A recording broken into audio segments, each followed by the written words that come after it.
This is a 102.7 FM Toowoomba original podcast. Welcome everybody to my podcast, Big Little Small Talk. I'm Megan O'Hara-Sullivan and I love to talk, but I also love to listen. If you're new here, welcome. Thanks for joining me today. I hope you enjoy the episode. And I'm here with Richard Edwards, who is the Labor candidate for the upcoming election for Groom. Welcome, Richard. Thank you very much for having me. Richard, I've been involved in politics for a long time. Why? Why are you doing it? I have grown up absolutely loving this region, and I've always been big on community service and getting involved. And so through my work as a family support worker working in mental health, I see day to day a lot of those challenges that our families are facing. And I thought to myself, it's great to help them access some of the services, but if I want to see real change, it's time I stand up and start swinging for that change to occur. Yeah, good one. And I think I asked you one other time when I first knew you, what motivates you? Can you remember what you said? I think I jokingly said anger and frustration, seeing a lot of our families having to, struggle to fund homes or, have to wait ages to get into a GP or get a specialist like a pediatrician. Of their parents who have to skip meals for themselves just so they can afford to look after their kids. And I thought, in a region as big as ours and one that's as profitable and prolific and one that's constantly growing, why do we have so many people struggling? And that's the thing. You can either stay in it from the inside and rage, or you can get out and try and do something. Exactly. And, I have to admire anyone who puts their hand up and wants to make a difference. So you grew up in this area, and we'll talk a little bit more about your education in a minute. But you seem to have come from a family of very strong women. Yes, And I like that. absolutely. Tell me about your background. So my family, like you said, very, very strong women. So my great-grandmother, Lal Gents, she, for the later part of her life after my great-granddad passed away, she was running the farm for the family. And she was doing the best she can. It was quite a strong farm out in Pittsworth. Sadly, like a lot of our regional families, she couldn't manage the trip to get in to Toowoomba to access their services, so we ended up having to sell the farm. But that didn't stop the likes of my grandmother, who went on to become a teacher after being inspired by Kath Dixon quite personally. So she was a huge figure. She's probably my personal hero, my grandmother, because she, I swear she knew everything. Honestly. Is that just a teacher or is that a grandmother? But I combine the two. Ooh, she Exactly. probably does know everything, Yeah. actually. She always knew exactly what advice to give me, what to tell me, which direction to steer. She was very involved in volunteering in the Old Women's Network. And even when, towards the later part of her life, she gave everything she could to helping others. And then that flowed on to my mother, who has just been an absolute volunteering community support person her entire life, completely pro bono too. She never got compensated for that work. I remember when I was young, she would have kids who couldn't stay home for whatever reason. She'd let them crash a couple of months here and there, just other kids in the area who we knew, or even kids from different families from elsewhere who just couldn't stay at home. She'd open those doors, even though, she's a single mum on a disability pension. She's still so generous and kind to allow that. And then even as, time progressed and she developed breast cancer, that did not stop her. She continued her passion. She's continued helping. I think she was off her feet for maybe a month and then straight back into helping out in the community. So absolutely remarkable woman. Your relatives, Jams, is that right? Jentz, Yes. Pittsworth area. Where were they from? So they came from Prussia. They settled in Pittsworth in the 1860s, I believe. Wow. So that was my great grandfather, I think. Huh? Yeah. And were they all still alive when you on the farm? Do you have any memories of going out there? Yeah. So as time progressed, the family split up because I think there were 15 kids from the first generation and then so on. So they all had their own properties. Our property, I remember actually, that's where I tasted beetroot for the first time. And my Grandma Jay, she again, very strong woman. I was a fussy little 4-year-old. I didn't want to try beetroot. And I remember very distinctly, she's like, you're going to like it, you're going to eat it, and you're going to stop complaining. She was right. I loved it. Is that how you've lived the rest of your life? Yeah. Richard, you said about your grandmother being encouraged to be a teacher. Explain that to me. How did she know Kath Dixon? And I mean, she would have been a woman sort of ahead of her time, being a teacher in that era. Absolutely. So I'm constantly discovering new things about my family, and I learned that Kath Dixon was actually, because she's from our area and engaged quite a lot, it was such a small world that my great-grandmother was actually fairly closely connected with her family. So when my grandmother was looking at what she wanted to do after school, it was Kath who was saying, all right, be a teacher. You've got the skills. You've got the knowledge. You know what you're doing. Go be a teacher. Mm. Do you remember her working in some of the schools that she worked in, or? No, so I don't remember too much about when she was working. I think she retired before I arrived on the scene, because my mum was about 35 when I was born, and I think grandma would have been about 70 by that point. Okay. You said before that your mum is a real powerhouse in volunteering and that she was a single mum. Who else have you got in your family? Brothers and sisters? Yeah, so I've got one brother that I know of. Um, Is that the nature of your work that you would say that like that, I wonder? well, it's more that because dad didn't stick around and he had kids prior to meeting mum, I never had the opportunity to meet my other siblings. However, my older brother, Philip, he was with me and mum throughout my upbringing. And yeah, we didn't always have the most close or friendly relationship, but it was one where when we needed to, we put our heads together and we worked together when we had to. Sometimes for good, sometimes for the headache that would cause mum. What age difference between you and 10 years. right? And was he a child of your father's first relationship? No, from mum's first relationship. Yeah. Right, right. But your brother did teach you something that's been a lifelong skill. What was it? Fishing. Right. Yes. I remember the first time he took me fishing. I remember I was probably about 6 years old and I really wanted to go to the beach. And so he's like, all right, we'll go camping. We'll go camping on the beach. We drove down to, it was the Gold Coast around near Surfers. And he said, all right, we're going to do some fishing.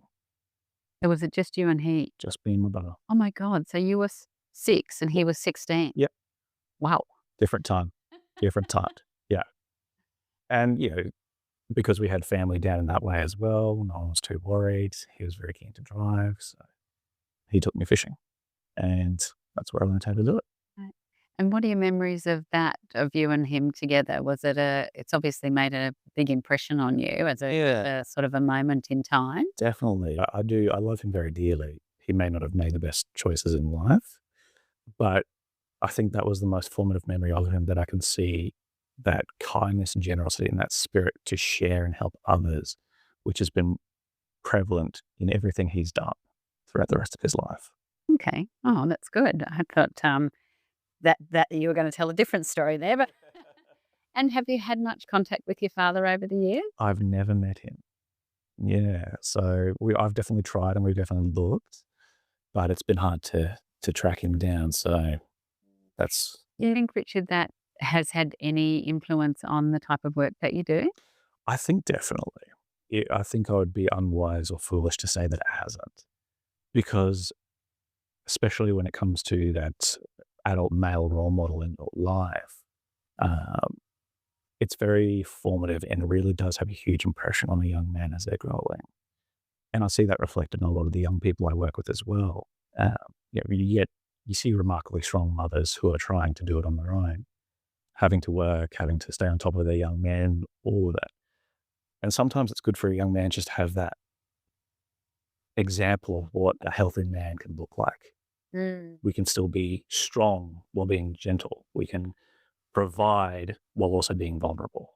It's finding that right balance. And a lot of young men, they don't get to see that in action. So we see a lot of misguided and poor choices. But building that positive connection with them, they start to see there's more healthy ways that are actually suitable for them that they engage with.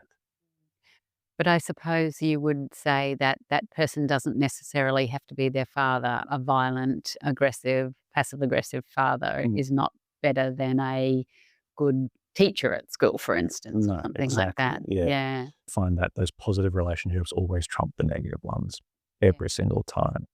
It's not uncommon for me to see a young man who doesn't necessarily get along with their father because of whatever behaviors dad engages in, but will speak highly of one of his teachers at school who is very warm, funny, engaging, but very firm as well when they need to be. Right. Do you think that's where we're all going wrong? They talk about my generation as being probably one of the worst generation of parents because we didn't set the boundaries. And I think as I've got older, I know that it is the kids want to know what the boundaries are, you know. Yeah, absolutely. Kids thrive on boundaries. Yeah, I've seen it in my stepson as well, because my fiancée Natasha, she was a single mum for a while. And, again, she's a formidable woman. She genuinely scares me at times. Wrong. Wrong answer. I look at her and I see what she's able to achieve, and I'm honestly in awe. If she wants to get something done, it gets done. She was juggling working full time or having to raise a high needs young person. And then at the time, because of his behavioral challenges, he was getting kicked out of daycare, sadly. She was also trying her best, obviously she couldn't hold a lot of those boundaries as well. And that was something that she admitted to. Whereas I've learned to be good with boundaries. I've had to learn that skill myself. And we've definitely seen that as time's gone on, he really respects those boundaries and he knows that I can be warm, I'm loving, I'm happy to play, but when I say no, it's time to do X, Y, and Z, then it's time to do those things. We make so many mistakes as parents, don't we? Getting them really sort of excited and riled up and running around, and then we say, no, it's time to go to bed. Now you have to go to bed, and expect them to sort of respond to that. Oh, exactly. I mean, how many times have you been doing something fun and exciting and you just don't want to stop? So, Richard, you talk about really positive role models in your life. Tell me about the teacher where were you at school? And you were in high school? Yeah. Really failing? Yeah, so I was not on the right track in high school, year 10 especially. I just wasn't attending, I wasn't engaging in class, very much heading to getting booted out, because I just didn't see a point in it. I didn't know what I wanted to do. It was all kind of just not for me. But my year 10 drama teacher, halfway through year 10, he said, maybe transfer into this class because you seem to enjoy it. What class was that? And that was drama. Okay. Yeah. So he said, come back over and do that subject with us because you really enjoyed it and it's something you're really good at. At least come for that class. Doesn't matter about the rest, just come for that one. And so it started small. I would go to that class because I'd go to school that day because I knew I had that class on.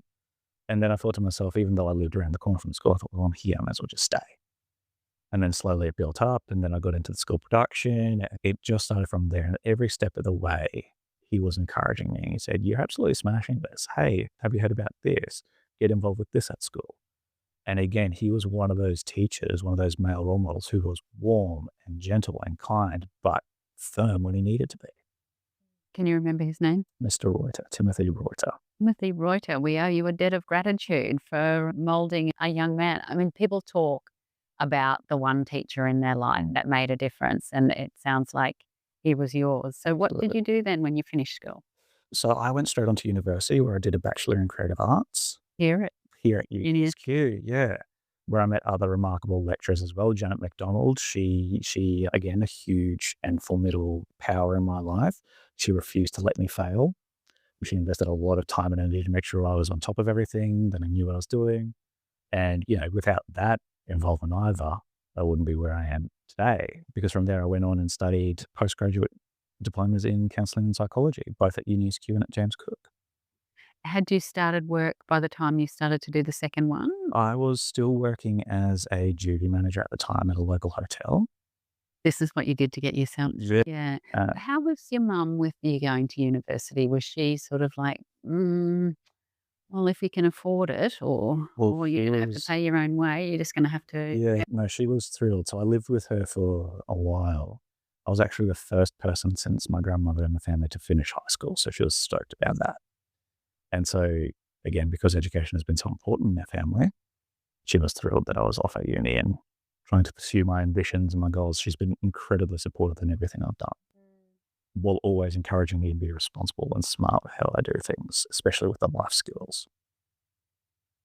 What made it at that stage, and we talked before about perhaps seeing kids who were going off the rails and maybe, that you could identify with that yourself, but what was it about counselling and that type of youth work that you thought what really drew you to it, Richard? So during my undergraduate degree, I found that my fascination wasn't so much with the arts, but understanding people. And as I went on and studied more mental health, but counseling and psychology, something that became a running joke amongst every program I did was that a lot of the time people who pursue this industry are often trying to answer questions they haven't about themselves. Yes, that's right. Solve their own problem. Yeah. And I thought to myself, well, there's definitely an element of truth in that. However, if I'm helping others and supporting others and being that person to make a slight difference in a young person's life, I know how much that meant to me. Why can't I share that for others? A lot of young people, even now, find that there's a level of uncertainty. They don't know where they're going. They don't know what the future holds. They're worried about what the world might look like.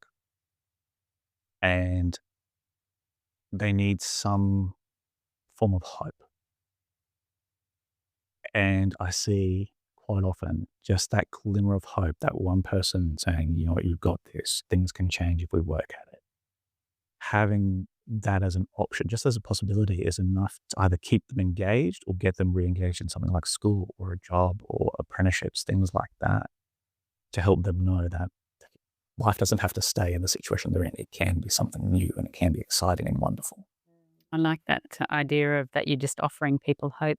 You're on Big Little Small Talk. I'm Megan O'Hara Sullivan, and my guest today is Richard Edwards, who's the Labor candidate for Groom. I'm not asking him questions about what his policies are. From my experience, until you get in there, you're not really sure the differences that you can make. But I wanted to interview Richard so that you could get an understanding of him as a person and form your own thoughts about whether this is a person that might be able to do the job for you. So, Richard, you talked about the work that you do. So, just explain on a day-to-day basis what do you do? I don't really have much of an understanding of what is involved in your role. Yeah, it's quite a lot involved in my role. I often make the joke that I do 12 different professions all in one. Part of my job is one-on-one counseling with young people. Another part of it is case management with families. Sometimes I'm working with parents themselves and upskilling them so they can support their young people. It can be connecting them with services, advocating on their behalf. The number of conversations I have with child safety officers has been more than I can count. I run and facilitate groups. I create therapeutic programs for schools and other organizations that we then run, and also teach classes as well on mental health and developing skills in young people so they can manage all these new and really complex emotions and situations that they're now encountering as they get older. So every day is very different. It can be a young person in crisis, potentially looking at things like suicide and self-harm, which is hard to sit with. But then other days, I could be playing Dungeons and Dragons with a young person. So there's a huge spectrum, and it's really just day by day what is going on for each family at any given moment. So I definitely pull from a wide range of skills and a wide range of experiences, and I would not change it for anything. I love it. How do you get to see clients? Are they referred to you from a GP or No, from the court system? it's a completely free service and it's absolutely voluntary. Anyone can refer, they can refer themselves because it's completely free. We don't have those barriers. We're not limited to, 10 sessions, so to speak. We have a time period. We can work with them up to a year. And in that time, we can achieve a lot. Absolutely. Are you seeing the types of problems that are coming to you and the complexity of them changing? And can you make a comment about people coming into contact with the youth justice system if they get involved in some type of crime? And is it a slippery slope? It can be a slippery slope, but what we find, and this is also coming from conversations we have with people who work in youth justice, it is a complex situation. A lot of these young people, yes, they are making the choices to engage in these behaviors. But when you take that step back and look at the situation that they're in, whether they've got a parent who's not engaged, or they don't have the access to stable accommodation, or they've been involved with other family members who've been engaged in crime, there are a lot of factors that go into it, things like domestic and family violence as well. To look at a young person whose brain isn't even fully developed yet and say they made a conscious, complete, well-reasoned decision is foolish. You have to address those factors because if you don't do that, they're just going to keep repeating that behavior. And so that's where we step in as well. We're very early intervention. So we've seen a rise in complexity, especially with things like that lack of adequate and stable housing, affordable housing. That's been a huge factor, as well as people not being aware, or young people especially not being aware of what their options are in terms of education. They've all got this understanding that it's school and uni and then you go get a job. And for a lot of people, that's the pathway. But they don't necessarily realize that once they finish grade 10, they could switch to go and do TAFE, do an apprenticeship, or they could just go work full time, which is more suitable for quite a lot of young people. And it's important that we educate them on that as well. And that's what it keeps going back down to, is that awareness of what's actually available to them to improve their situation. Because a lot of the young people you see who get in, who do have contact with the youth justice system, they don't know. They don't have that hope. Is there, I just couldn't imagine that you wouldn't be, I would imagine you must just be so busy and have such a wait list to get for people, because these sort of services are so critical. Absolutely. Absolutely. The team and I have worked exceptionally hard, though. We're able to see clients quite quickly when they get referred to us. I think the longest we've had a client wait is probably a month. So we work very hard to make sure that we get to them. And even when they're on the wait list, we're still calling and checking in so that they're not alone. Our support starts when we get the referral. It must just be very humbling work, but I can imagine that it must be. Do you have like an employee assistance program where someone's checking in on you with all that stressful work that you do? Absolutely. So that is definitely an option that's available at work. It's not something that I've personally had to use, because we also have a fantastic culture here where we'll joke around, we'll have a laugh, we'll pull pranks on each other. We keep it light and fluffy here at the office. And that helps all of us, because we can have an intense session with a client and then immediately we're greeted by this jovial nature. And if we need to debrief, we'll support each other. For you, working in such a critical area of our community, if you had a magic wand, what do you reckon you could do? Like, what would it be? You say housing's a really critical thing. Is it just having the money to build the houses, or is it the belief that these early intervention programs are the answer to? I would love to say the early interventions are the answer. I would love to say that. But even those services and those programs can only use so much in terms of what resources are actually available. I'll have conversations with housing services that are struggling to find homes because the buildings just aren't there. So, yeah, if I had a magic wand, it would be getting affordable houses, creating that affordable housing as a starting point. And then I'd be looking at things like, helping people afford the groceries. Yeah, cost of living. Absolutely. We don't want kids going to bed hungry. Yeah. So, Richard, you yourself are a renter. Yes. That experience, do you feel that sort of gives you some empathy with some of the people that you're dealing with? Oh, definitely. I would consider myself one of the lucky ones. My landlord is great, absolutely great. Even when we had the interest rate spikes, the rental increase was quite reasonable. But so many are not in that position. And so I can only imagine the stress that would be under. I was worried about a $20 increase. People are seeing $100 increases, and they're on a lower income than I am. And that is, again, mind-boggling, that amount of stress, because parents then go to sleep and go, well, how are we going to feed the kids? How can we actually provide for our family? Even young people who are studying or working are thinking, if I don't do 20 hours this week, I'm not going to be able to afford the rent, but then I also have to study and do this project at uni. It's a constant balancing act that people shouldn't really have to do, as far as I'm concerned. Yeah. What are some of the really rewarding things about your work and some of the outcomes that you get? Building that positive connection with young people, especially in a community and a place that, while it is a huge region, still has that small feeling to it. I will run into young people I've worked with when I'm at the grocery store. They'll come over and say good day. Or if I'm at the Sunday markets getting my fruit and veg, I'll run into someone and they're telling me about how they've improved and how things are going for them. One of my favorite things, though, and I've got it on my wall near my desk, is sometimes kids will write me a little thank you note or a little postcard if I've done a group with them or things like that. And I just keep them on my wall, nice little reminders of the work and the impact I've made. And every day I'm rewarded by that. Positive affirmation. That's right. Outside of running as a candidate, and we'll talk about that in a minute, but what are the other things that you enjoy? 10-pin bowl. 10-pin bowling. Yeah, Right. I love That's bowl. just something relegated to the 80s. No, Steve's still popular. No, I've loved bowling. So my mum got me into bowling when I was younger. So I've been bowling in leagues for a good chunk of my life. Really? Bowling? Yeah, proper bowling. I've won. You got your own bowling ball? 3. Oh my God. So very big into bowling. Special little case for each one of them? Well, just the one that carries all 3. Oh, that's pretty heavy, man. Well, it's got the wheels thankfully. Otherwise, good workout for the arms there. That's right. To change it between the arms. I don't like that. Yeah. And where do you do the league? Sunset Super Bowl. Yeah, I'm currently taking a break because at the end of last season, I pulled a ligament in my hand. So I'm letting that rest up. Was that bowling? It was bowling. But no, our team did very, very well. Not last season, but the season prior we came first. Wow.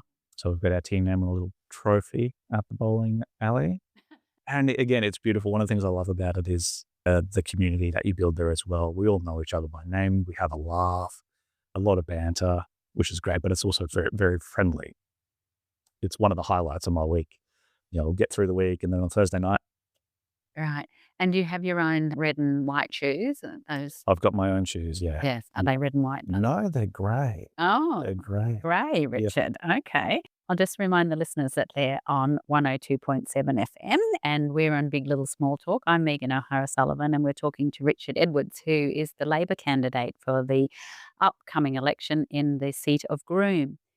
Richard, do you have a history of anyone who's been into politics in your family? Were you a family that grew up discussing and loving politics? We were very open in those conversations, especially, I was quite young and I think I might have been in grade 7 or so, around there.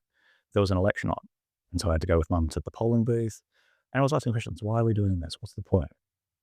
All those curious questions that you would ask. And so mum started to explain, well, we're voting. We have to pick a representative. We have to pick the government, all of those things. And so then I followed up with questions with grandma and I said, have you heard about this person doing these things? How great is that? Grandma had different views about politics. She was for a different party. There was a lot of conversation. We weren't shy about discussing and really pulling apart those ideas. It was quite normal for us to have those conversations, but no one was outwardly political out in the community. No one was involved in a party. It's important to understand what's going on in our country and in our region and our community. That's why we were talking about politics a lot. Great. What's been sort of the thing that surprised you about being a candidate? The incredibly positive reception I've had from people. That has been possibly the most surprising thing. I've had very little, if any, negative feedback from people. Everyone's been quite friendly. It's quite funny. I'll be out waving signs and just waving at folks driving past and just the sheer number of waves and beeps. At one point, a minivan of older ladies drove past and they're all blowing kisses at me. I never got any kisses, I'm afraid. I got a few fingers, but no kisses. Things like that have been, it's been absolutely surprising, just the warm reception I've been getting, which is great. I think the thing that I found most sort of discombobulating was always the support of your helpers, that there'd be people willing to wave signs with you, willing to hand out, willing to put signs together. It is just such a humbling experience that people are willing to do that. It really is. And it feels like you find this big extended family you never knew you really had. I've built some really great connections and relationships with people through the party, and even people from Brisbane who have also been incredibly supportive and willing to come up and help out as well. It's just been astounding. I never thought I'd see that kind of first-hand connection. Yeah, no, it's true. Do you feel as though you're able to keep up the pace, like you're not too exhausted? Look, I see it as work that needs doing. And that's something that I will credit to my grandmother, and that she was big on making sure there was good work ethic. It was important that if you agree and commit to something, that you follow it through and you give it your best. Very much go hard or go home. Do it properly or don't do it. And so that's the level of passion and commitment I'm bringing to this. I will be the first to arrive at any event. I'll be the first to put things together. I'll be in there, hands-on, making sure that we're out there having that community, that conversation, that engagement. Yeah. I found, Richard, in my experience, that I found it difficult to accept that, not accept, but people have different ideas and different styles of working. And I just wonder, how do you think you're going to go in a situation where you're not all on the same page, where it's quite adversarial sometimes? Mm. I think I'm quite fortunate because I've got some history of working in management roles as well. I'm able to negotiate those difficult conversations, especially with people within the party. It's very much a case of what is the objective? And while we might have different opinions on how we can achieve that objective, the goal is still the same. So we start having conversations about what is going to work, what is immediately available, rather than what we think is the right course of actions. It's what's going to achieve the goal. So we keep bringing it back to what are the steps that we can actually take to get where we need to go. Yes, and staying patient, I'm sure. I did want to ask you, in the world, I think we're in a really weird time at the moment with American politics and politics all over the world, really. And you talk about sort of youth, and they say that the disaffected male youth was really what brought Trump over the line. And what's happening in my mind with him sort of rubbishing diversity and inclusion. What's your thoughts on that?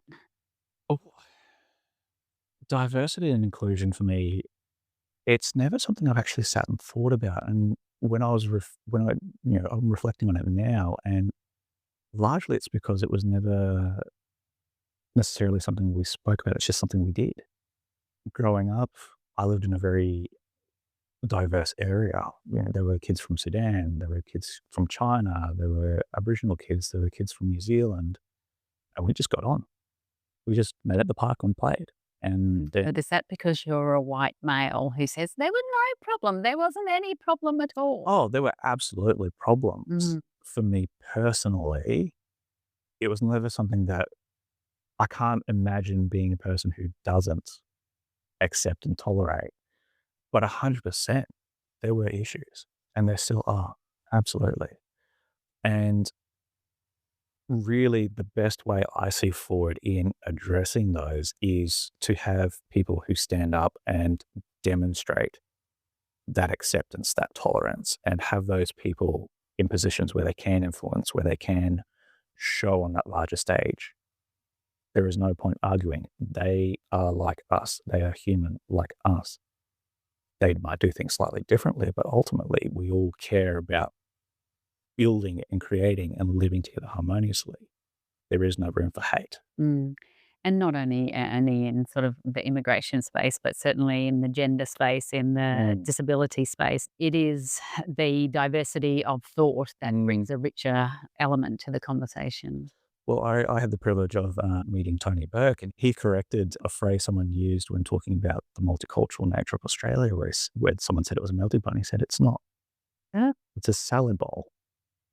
Because in a melting pot, it all falls apart and it loses its character. But a salad bowl, every component is still there in its entirety. It just creates something greater. Even the people from Prussia. Even the people from Prussia. Now, you're probably doing a fair few interviews at the moment with different things, but what do you think, if you had to say, what do you think one of the best questions anyone asks you has been? Do you know what? It's not come from an interview. It was actually quite recently at a market stall. This young lady who was with a carer, she came over and she said hello, and we were just having a conversation. She's like, I want to ask you a question. I'm like, okay, go ahead. Do you like being a candidate? But yeah, absolutely. I love it. It's great fun. She's like, what do you like most about it? I thought, that's a good question. That is a good question. What was your response? I said, getting to meet new people and seeing what our region has to offer. Even this morning, I had the privilege of touring a facility here in the region that's focused on developing distribution for green hydrogen.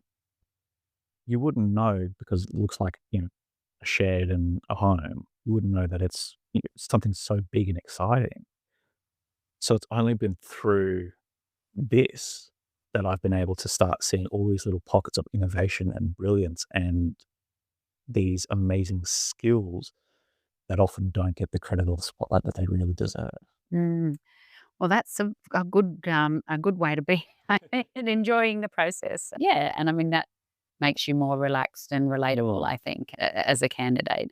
Who do you think? This might be a lay down misere, but who's been the most influential person in your life, Richard? there are so many really important people that have been with me and have had a huge impact on me. But I think hands down, it would have been Tim Reuter. Right. Absolutely. Yeah. I The one teacher that made a difference to you. absolutely.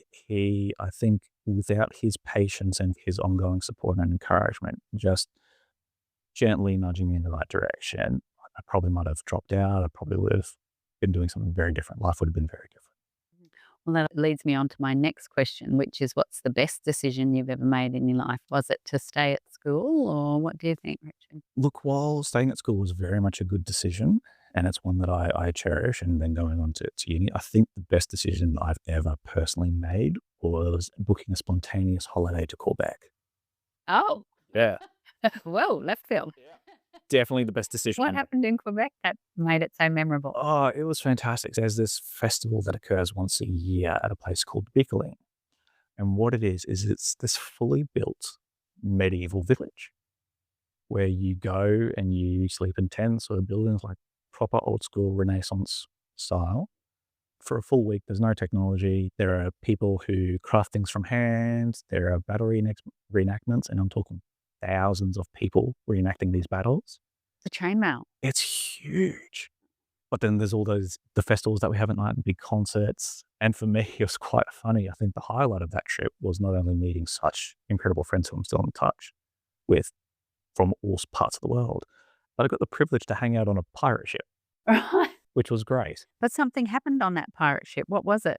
I had a fantastic, so it was, I think, the first night I was there, I was just wandering around in the evening and this chap comes up to me and he starts speaking full French at me. I'm just stunned. Like, I know a tiny bit. And I just said English, Australian, sorry. And he's like, let's go. And so I've just kind of followed him to this pirate ship and they bring out these bottles of homemade rum, which they're drinking. And it's potent stuff. So I'm like, too much. But then they bring out these instruments and they start playing and they start singing and dancing and carrying on and having a wonderful time. And I thought, how free and relaxed is this? And immediately I was like, you know what? This is probably the best choice I've ever made. Yeah. Had you heard about this festival before? Why did you even know about it? So it was the whole reason I traveled to Quebec. It popped up on a little ad on YouTube because someone... It works. That's why they do it. Exactly. Yeah, it popped up. Someone was promoting Beekling because they went and had a wonderful time. And I thought, you know what? That looks like fun. And so I called up, I sent an email to the organization that organizes the trips. And I said, I'm very keen to get involved. And they gave me the pricing and I thought that was reasonable. And why do you say that that's the best decision you ever made? Like, was there did that change your thinking about what you were going to do then for the rest of your life? Or I think it was... been doing things wrong or? It boosted my confidence and my sense of adventure. I'd always wanted to travel, but I'd always been a bit apprehensive and I was making cautious choices. I thought, what I really need to do is something a bit outrageous. I need to do something really good for myself. So I traveled, and I traveled on my own, which was a wild time as well. It was the first time I'd ever traveled overseas. So I was ticking a lot of boxes. Wow. In the short span of a week, I built some really amazing connections with people from Ireland, from America, from Canada, from France, from Zimbabwe. And immediately my world expanded. It continues to expand. And so now, we'll catch up on a video call and we'll play some games together, or, we'll just send a quick little chat via Messenger, checking in. And so now I've got this huge network that spans the globe. And, it really helps me appreciate all the different ways of looking at things. Some of them are non-binary, some are queer, some, again, from different cultures, different religions. And it becomes, we've created our own little salad bowl. We have these great ways of looking at things. I did hear once someone say that travel is the enemy of xenophobia, and that is true. Do you have in your, I won't say young life, because that might be insulting, just as insulting as you calling me old. What do you think is your deepest regret in your life so far, and how can you forgive yourself and make amends, do you think? I've had an interesting relationship with regret. And it's something that I've had to learn and come to terms with and learn to deal with, especially in the role I do. Because a lot of young people I work with will avoid things because they don't want to have a regret or make bad choice. I don't want to get involved with this person because what if this other person was great? So for me, what I've encouraged them and then what I've taken on for myself is we can't change the things that have happened. And if we continue to invest energy trying to do that, we're only going to exhaust ourselves and we're only going to prolong our suffering. What I've learned to do is practice acceptance. While I may not have always made the right call, I may have said some really dumb things when I was younger, everyone does. But what I've learned too is that things can be repaired. Things can be fixed. Things can be enhanced. And I found even when I make a mistake with a friend or a person, if I take the time to do that repair work, it actually makes that relationship stronger. So for me, I don't carry regrets anymore. I accept the choices I have made. I look forward to the opportunity to make other choices in the future. I don't allow myself to be held back by that. That's great. I love it. It's very introspective and very, I would imagine, freeing, I suppose, in a way. Well, this is a good question for you. If you could bestow a superpower on a young child, what would it be? As a step parent, my immediate response is I'd love to give my child the ability to sleep at will. That'd be great. Is that a superpower? It'd be a superpower I'd want, actually. Yeah. Do you know what? That's actually a really, really good question. So I think just to spread a bit of delight and joy, the superpower I'd love to give a small child is just to have their imagination be real for a moment, just to see them engage in that wonder and that play. Because that freedom to play and express for anyone is such a healing experience and it's such a freeing experience.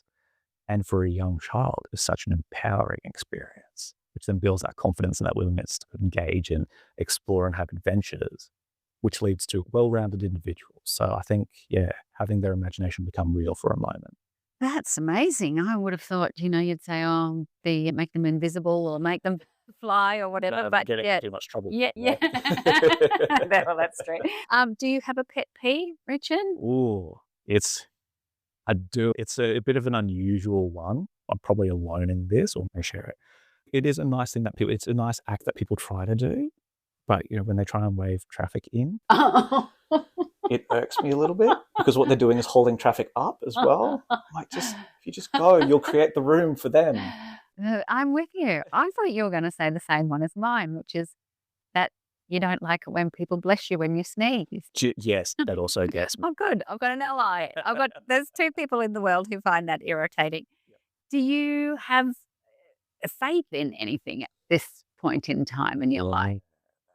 Look, in terms of religion, I'm an atheist, but I see how faith can empower and encourage people.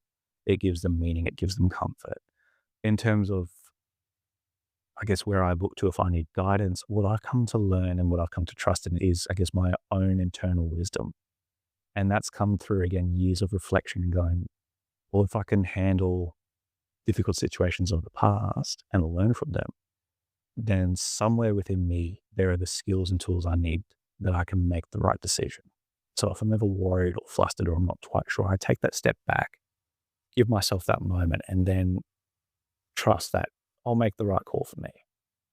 So is it a kind of like a faith in fate, or that things will be okay in the end? Yeah, absolutely. Yeah, and backing yourself, trusting yourself. 100%. Yeah, without blustering in like that. I always finish off, Richard, asking about whether you have a favourite royal. Are you too young for royal? No, we were big on the royal family. Actually, funnily enough, I don't know how much truth there is to it, but it was always said in my family that we are cousins of the royal family. Oh, wow. Yeah, going back a few generations in the royal family, there was the whole heir and the spare. We're descended from one of the spares. So sadly, I don't get to inherit anything. But for me, my favourite was definitely Queen Elizabeth, like Queen Elizabeth. She was hilarious. Absolutely. When you look back at everything she did, she was always calculated. Everything was detailed and planned and proper. But then in those moments of spontaneity where she just fire out a quick-witted one-liner, you just think, you're cheeky. You know what you're doing. You're very cheeky. I like that. Can you remember one of the Queen's classic zingers? Oh, she was touring, I think, a stable at one point. And I think she said something along, I'll be paraphrasing here. A horse was acting up a bit. And she said, you're a bit of a cheeky girl, just like me. I said, very relaxed. Which part of that, calling yourself a girl? Yeah. Which part is the weird part? What about dancing, Richard? Is there a song that can't keep you off the dance floor? Oh, look, I avoid dancing where I can because the flailing limbs will injure people. But do you know what? I absolutely love Come On Eileen by Dexy's Midnight Runners. Absolute classic, one that I'm always bobbing along to whenever it comes on. Can't help put your arms around each other. Absolutely, yeah. Yep. Well, I'm sure we'll be able to find that somewhere and play a little bit of that for you. But Richard, it has been lovely to get to know you a little bit more and hear what's important to you in your life and what makes your background and what's your value system. And voters will vote the way that they think is best for them. But it's been a real honour to get to know you, Tina. Thank you. It's been a privilege to have a conversation with you. It's been great. Thank you. That's it for this week. Thanks for joining me on Big Little Small Talk. I hope you can make the time to join me next week. If you've enjoyed this episode, please subscribe on your favourite podcast app. You've been listening to a 102.7 FM Toowoomba original podcast. For more podcasts or to listen to live and local Toowoomba radio, please visit 1027.com.au or download the Community Radio Plus app.